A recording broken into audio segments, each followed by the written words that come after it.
ครับผมสวัสดีนะครับวันนี้ผมก็จะมาแนะนำนะครับวิธีการต่อสายเมนนะครับก็เป็นสายเมนชนิดสายอลูมิเนียมนะครับก็เริ่มต้นโดยการปลอกสายเลยเนี่ยครับมืออาชีพมากๆนะครับไม่ใช้คัตเตอร์เลยนะครับใช้ครีมนะครับโอ้ก็หลังจากปลอกเสร็จแล้วนะครับก็นำปลายสายนะครับมาทาบเข้าหากันนะครับแล้วก็เริ่มคลี่สายออกมาทีละเส้นนะครับแล้วก็พันเลยนะครับเราจะพันสลับกันนะครับฝั่งนี้เราก็จะพันเข้าหาตัวเองนะครับปกติการต่อลักษณะนี้นะครับเราก็จะใช้ PG Cam นะครับหรือไม่ก็ U Cam แต่การต่อลักษณะเช่นนี้นะครับก็จะเหมาะนะครับสำหรับกับการดึงระหว่างเสาถึงเสานะครับการต่อแบบนี้จะเหมาะมากนะครับเพราะว่ายิ่งดึงยิ่งแน่นนะครับ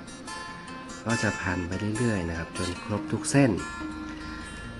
คุณสมบัติของสายอลูมิเนียมนะครับก็จะแตกต่างจากทองแดงพอสมควรนะครับอย่างทองแดงเนี่ยถ้าปกติสเปคเราต้องใช้สายทองแดงเบอร์16สแควร์มิลนะครับแต่ถ้าเราจำเป็นต้องใช้มีเนียมนะสายจะต้องใหญ่กว่า2เท่านะครับก็คือถ้าเป็นสเปคทองแดงเบอร์16นะครับสายมีเนียมก็ต้องเป็นเบอร์35สแควร์มิลนะครับสำหรับ TWA นะครับ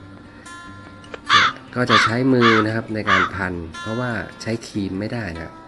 ถ้าสายเป็นรอยนิดหน่อยก็จะหักได้เลยนะครับสำหรับสายอลูมิเนียมหักง่ายมากก็จะใช้มือพันเรื่อยๆนะพันไปเรื่อยๆจนกว่าจะครบนะครับแล้วก็จะใช้ครีมตอนสุดท้ายนะครับในการแต่งให้เกิดความแน่นนะครับ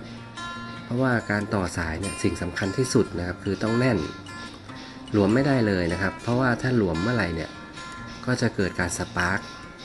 พอสปาร์คบ่อยๆเข้าก็จะเกิดความร้อนนะครับเป็นสาเหตุของการเกิดไฟไหม้ได้เลยนะครับเนี่ยครับใช้ครีมนะครับหมุนเพื่อให้เกิดความแน่นนะ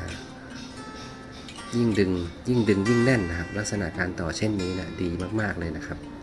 ก็อยากจะแนะนำนะครับสวยงามนะครับเรียบร้อยสวยงามก็หลังจากดูคลิปนี้จบแล้วนะครับถูกใจชอบใจนะครับฝากกดแชร์กดไลค์กดSubscribe เพื่อเป็นกำลังใจให้กับพวกเราทีมงานตีเล็กเช็คอินด้วยนะครับผม